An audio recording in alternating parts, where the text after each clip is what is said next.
Nasamsam ang mahigit 300,000 pisong halaga ng shabu ng Cebu City PNP mula sa isang high-value individual sa isinagawang buy-bust operation sa lungsod ng Cebu. Narito ang report ni Patrolwoman Judith Nicanor. Sa kulungan ang bagsak ng isang high-value individual na suspect matapos itong makuhanan ng 378,000 halaga ng hinihinalang shabu sa sinagawang buy-bust operation ng mga kapulisan ng Cebu City sa Tupa Street, Barangay Sawang, Calero, Cebu City nito lamang nakaraan.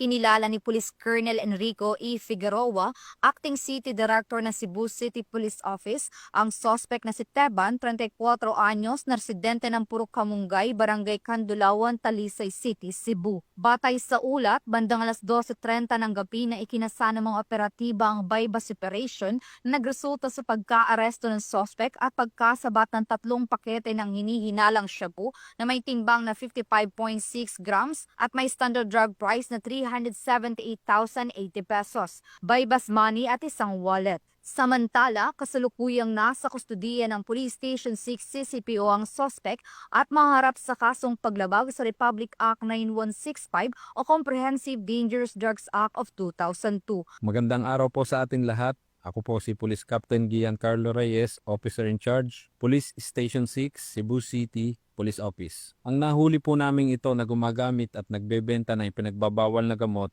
ay magsilbi sana ang aral at paalala sa ating mga kababayan na tumigil na sa mga ganitong gawain. Dahil ang aming pong istasyon at maging ang lahat ng kapulisan sa buong Police Regional Office 7 sa pamumuno ng aming butihing Regional Director na si Police Brigadier General Rodrigo A. Maranan ay hindi titigil hanggat hindi nahuhuli ang mga taong ito at mapanagot sa batas. Nais ko din pong gamitin ang pagkakataon nito upang manawagan sa ating mga kababayan na i-report sa kapulisan ang mga taong may ganitong gawain at makipagtulungan sa ating kapulisan. At sama-sama nating wakasan ang problema nating ito patungkol sa iligal na droga. Ang Cebu City ay nananatiling ligtas at payapa sapagkat ang mga kapulisan ay walang humpay at walang tigil sa mga operasyon laban sa iligal na droga at lalo pang papaigtingin ang kampanya upang masakote ang mga individual na nasa likod ng mga iligal na gawain na ito.